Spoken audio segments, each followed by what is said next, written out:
Mtakumbuka Ijumaa tulipokuja hapa Jamhuri waliweka pingamizi, walikuwa wanapinga maelezo ya shahidi namba 2 wa Jamhuri John Kaya kutolewa hapa mahakamani wakidhani kwamba utaratibu ule ulikuwa hukufuatwa.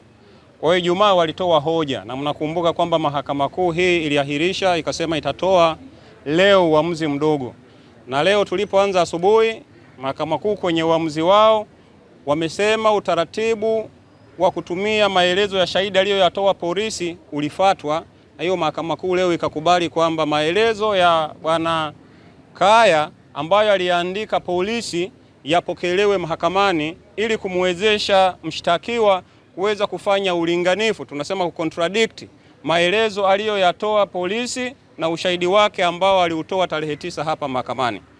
Kwa hiyo siku nzima ya leo mwenyekiti ametumia muda huo kufanya ulinganifu, kuonyesha maeneo zaidi ya 40 ambayo yalikuwa yanatofautiana baina ya ushahidi aliyoutoa mahakamani dhidi ya maelezo aliyokuwa ameshayaandika huko kwenye hati yake ya maelezo ya jeshi la polisi.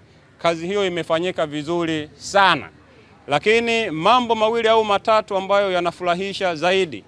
Shahidi mwenyewe anakiri kwa mdomo wake kwamba hakupeleleza kitu kinachoitwa ushahidi, na yeye hajui kama mwenyekiti anashtakiwa kwa makosa ya ugaidi au ya uhaini ambayo yako hapa. Kwa hiyo shahidi mwenyewe amesema.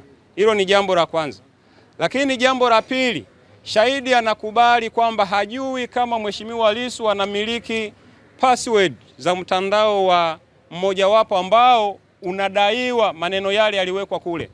Sasa shahidi alisema ili uweze kuwa au kumiliki akaunti yoyote kwenye mitandao ya kijamii, lazima uwe una uwezo wa kuwa na nywila wanaita password ili uweze kuupload at least hizo content. Sasa shahidi mwenyewe anakubali kwamba hana uhakika, hajui kwanza kama Mheshimiwa Lissu ni mmiliki wa huo mtandao. Jambo la kwanza, hajui kama Mheshimiwa Lissu ni mwandishi wa habari, kwa maana kwamba alienda kucollect zile taarifa.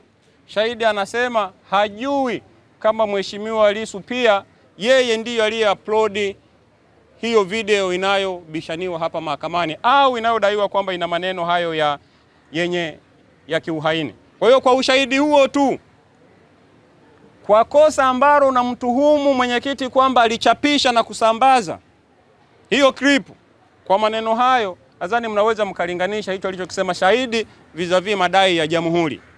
Sasa leo hatujamalizana naye au mwenyekiti hajamalizana na shahidi huyo.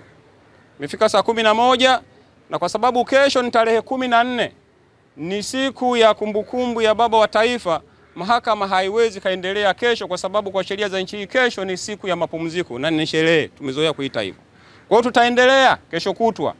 Mheshimiwa Lissu ataendelea na maswali ya dodoso dhidi ya shahidi namba 2 wa Jamhuri, Inspector John Kaya, ambaye atapaswa kufika hapa tena kuendelea na kikango chake. Sisi wanasheria tunasema kikangoni. Ataendelea kukaa pale kikangoni siku ya Jumatano mpaka mheshimiwa mwenyekiti atakapohitimisha au atakapokamilisha maswali yake ya dodoso.